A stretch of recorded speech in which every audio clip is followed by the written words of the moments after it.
Subject, libertarianism, freedom for children. Where can you draw the limit / drug legalization? Hello, Adam. I am 14 years old and from Sweden, and I was having a discussion with my teacher, who is a statist, like every Swede, about drug legalization.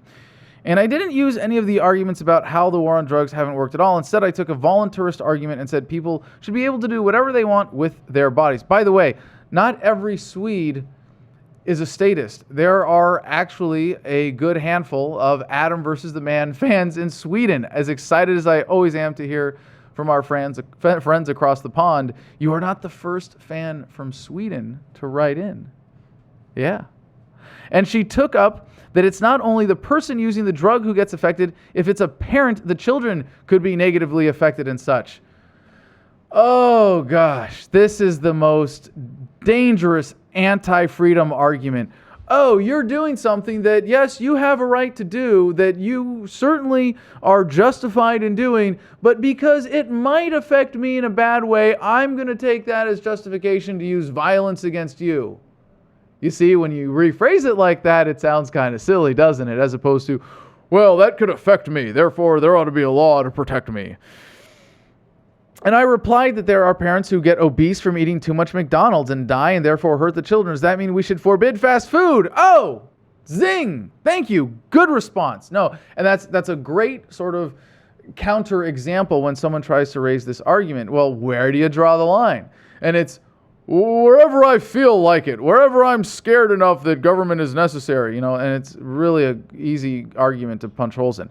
And since I had that small discussion, I've been thinking about freedom for children, like in a libertarian society. Should kids be able to drive cars and use drugs? Ooh, very, very good question. Let me think about this. I really gotta take that in properly and to attempt to answer this, because I can tell you from my sort of first principles how we go about answering this question, right? Or should kids be allowed to drive cars? Yes. Absolutely. The standard for who should be allowed to drive cars, generally speaking, should not be age, but rather ability. So while there might be a cutoff based on ability that essentially cuts everyone off who, can't reach a gas pedal if we don't have self-driving cars by then, or just drone taxis or some other complete alternate form of transportation, then yeah, and the way we have it here as the current paradigm is, well, when you cross this arbitrary barrier of chronology in your life, then you're okay to drive a car. But until that magic day when you turn 16, you're not capable of safely driving a car. I mean, it sends a very dumb message to kids.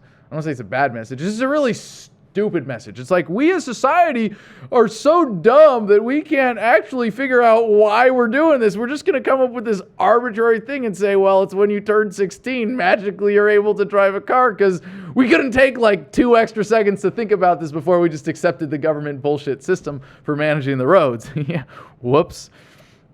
So should kids be able to use drugs? Yes, anybody who owns themselves. This is, again, gets to where do you make the cutoff for who is a kid and who isn't? Now, if you think it's irresponsible to give someone who is not capable of making a rational decision drugs, and you want to look for a nonviolent way to prevent that, and you want to make sure that if there are people selling drugs legally, that they're not selling, and it shouldn't be to kids. You want to make sure that they're not selling to anyone. Because like when you say, the problem with how society looks at kids is it's like, well, either you're a kid or you're not. And it's not that simple, people. And children are people too, believe it or not. So you have to respect their fundamental rights. And if you say, well, I don't want kids doing drugs, is it because they're kids? Is it because they don't have rights? Or is it because there is a legitimate concern here? When a parent says, I don't want kids doing drugs, or I don't want my kids doing drugs, you can't just say, no, screw you, that's bullshit. No, there's a legitimate concern there that someone, and it's not because, someone who hasn't achieved a certain amount of arbitrary chronological success in life or lived a certain period of time, until then, I'm concerned that they would make bad decisions. No, it's because they have limited capacity for thinking, for asserting their will, for protecting themselves, all of those things. And so if you want to say, that I don't want kids to do drugs. Maybe a more accurate way of saying it would be, I don't want people who are not capable of making healthy decisions to be supported in making unhealthy decisions. And there's a nonviolent way to achieve that when you start respecting people's rights. So yeah, and again, what are drugs? Anything you put in your body to alter your mental state or your body chemistry to be healthier or happier or whatever it is that you're trying to do with yourself. So to deny children the right to their bodies sounds like a pretty cruel alternative to what I'm suggesting here.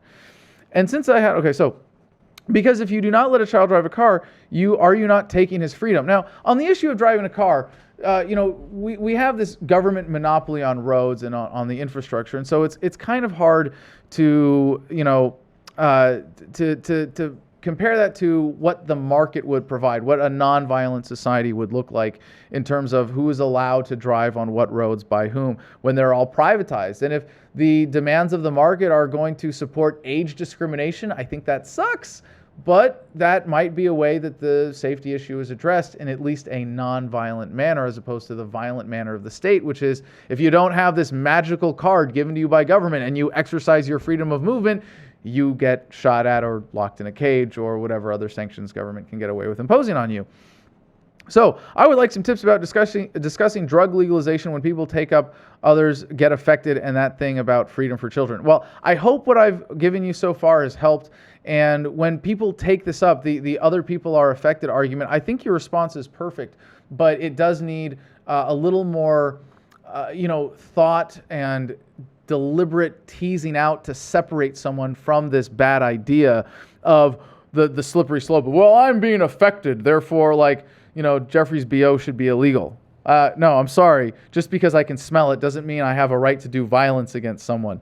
So this is a very good question. And if you're able to get your teacher to say to this, well, what about parents who get obese from eating too much McDonald's and die and therefore hurt the children? Does that mean we should forbid fast food?